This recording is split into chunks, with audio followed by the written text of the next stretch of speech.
A reading from the book of Luke, according to a reading of the Gospel according to the book of Luke, chapter 14, no commentary. On the Sabbath, he went to dine at the home of one of the leading Pharisees, and the people who there were observing him carefully. In front of them was a man suffering from dropsy. Jesus spoke to the scholars of the law and Pharisees in reply, asking, "Is it lawful to cure on the Sabbath or not?" But they kept silent. So he took the man after he had healed them and dismissed him. Then he said to them, "Among you, if your son or ox falls into the prison, you will not immediately pull him out on the Sabbath day." But they were unable to answer his question. He told the parable to those who have been invited, noticing how they were choosing the places of honor at the table. When you are invited by someone to a wedding banquet, do you not recline at the table in the place of honor? A more distinguished guest than you may have been invited by him.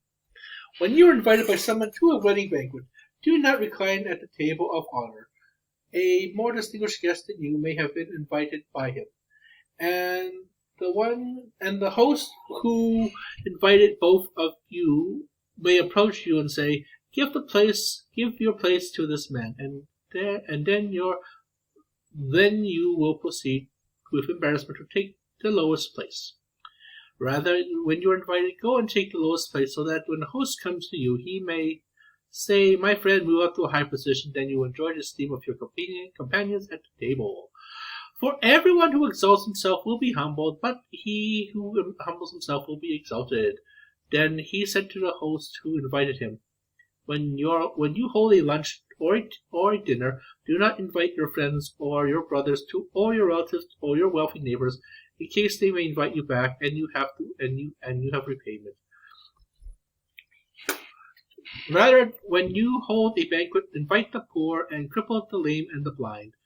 Blessed indeed will you because of their inability to repay you, for you will be repaid at the resurrection of the righteous. One of his fellow guests, on hearing this, said to him, "Blessed is he who will dine in the kingdom of God." He replied to him, "A man has gave a great dinner to which he invited many. When the time of the dinner came, he dispatched his servants to say to those invited, 'Come, everything is now ready.' But one by one, they all began to excuse themselves. And the first said to him, 'I have purchased a field and must go examine it. I ask you, consider me excused.' Another said, 'I have purchased 5 oxen and I am on my way to value them. I ask you, consider me excused.' And another said, 'I have just married a woman, therefore I cannot come.' A servant went and reported this to his master. Then the master of the house, enraged, commanded his servant, 'Go quickly into the streets and alleys of the town and bring me here the poor and crippled and blind and lame.' The servant reported, 'Sir, your orders have been carried out, and there is still room.'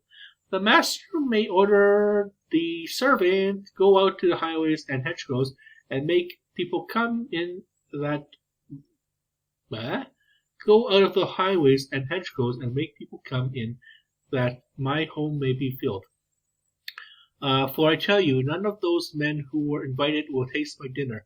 Great crowds were traveling with him, and they turned and addressed them. 'If anyone who comes to me without hating his father, mother, wife and children, brothers and sisters, and even his own life, he cannot be my disciple. Whomever does not carry his own cross will come after me cannot be my and those who do not carry his own cross and come after me cannot be my disciple. From which of you, wishing to construct a tower, does not first sit down and calculate the cost to see if there is enough for its completion? Otherwise, after laying the foundation and finding himself unable to finish the work, the onlookers should laugh at him. They say, 'This one began to build but did not have the resources to finish.' Or what kind of king marching into battle would not first sit down and decide whether with 10,000 troops he can successfully oppose another king advancing upon him with 20,000 troops. If not, while he is still far away, he'll send a delegation to ask for peace terms. If not, while he's still away, he'll send a delegation to ask for peace terms. In the same way, everyone of you who do not renounce all his possessions cannot be my disciple. Salt is good, but if salt is good, if a salt loses its taste, with what can its flavor be restored? It is fit neither for the soil nor the manure pile. It is thrown out. Whoever has ears ought to hear. And we are now going to chapter 15. I'll see you guys there. Have yourselves a wonderful evening. Bye.